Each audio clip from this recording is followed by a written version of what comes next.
the fundamental news that's important about what I'm doing isn't the political element. And the people who talk to me don't talk politically. They say they've watched my lectures. But part of it is that I think for a lot of people the kind of personal does become the political. Or the political becomes the personal. Yeah, and I think in terms of the...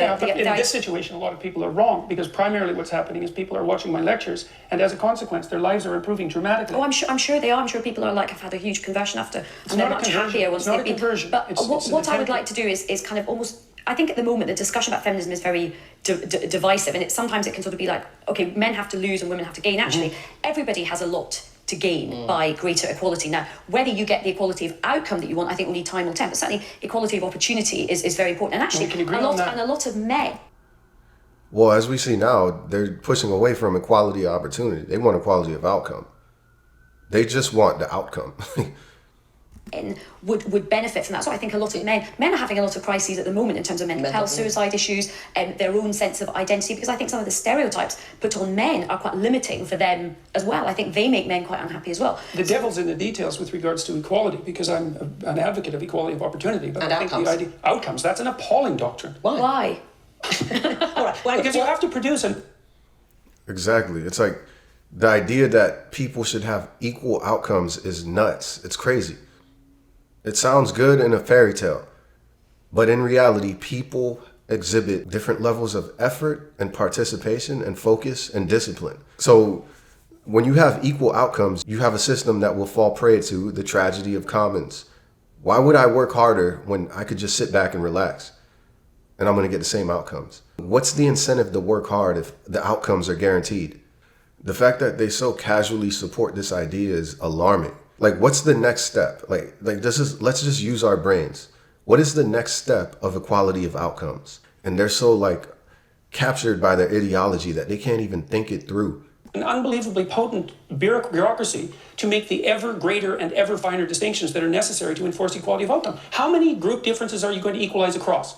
Is it just gender and sex? How many genders? No, gender and ethnicity? How many genders? How many ethnicities? How many races? We'll let Aisha answer. I think what people are trying to do with this, and certainly somebody who has sought to sort of do this myself, I think you set yourself ambitions for what you would like to see, and then you try and remove as many of the structural barriers and obstacles. So you try and create that fair crack of the whip and that equality of opportunity to see where you get to with the outcomes. That's now, fine. we are in very early stages. It's only 100 years since women got the vote in this country. We have had a long established patriarchal society and set up for a long time in the world in this country. So I think we have a long way to go to see where it plays out. There is no country in the world where we really do have gender equality properly yet in terms of real decision making and real some of the power. Scandinavian countries maybe, but they're still not quite there. And I hate when they do this. They focus on the one aspect of the elite decision-making group. They focus on one characteristic of these people, right? They'll pick a group of elites and they'll be like, look, they're all men, as if that's the defining characteristic of them that gives them this position, as if it's not their class that is more important than their gender.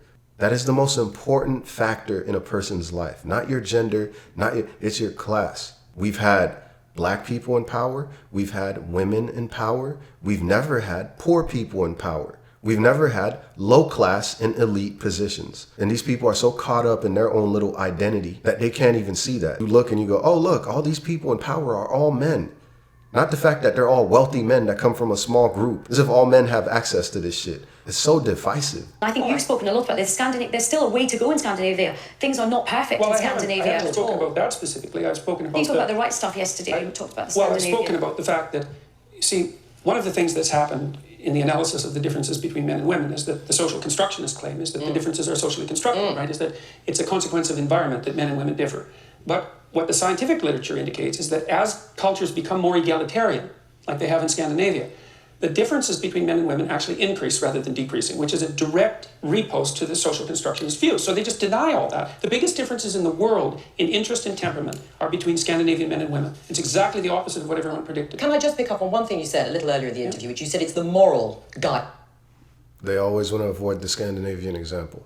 that you are focused on, you think that Yeah. is particularly important. How do you square that with the behaviour of perhaps arguably, you know, a prominent alpha male president of the United States, Donald Trump, when his behaviour, I mean, he is accused of having an affair with a porn star when his wife was pregnant. How does that fit with morally reclaiming? Well, I would say that was rather clearly immoral. Right. Yeah, But you not, would still, not to be a target for emulation. but you not still would have something to voted pursue. for him over Well, to Hillary be fair, Clinton those- as to be an fair, those- identity politics. I mean, it's just how No, do that you was on feel the table, and I said I might have voted for him on a whim. That's But all. you also said Anyways, that was the video. Let me know what you guys think. Make sure to like and subscribe. And if you have a disagreement, post it in the comments. Let me know.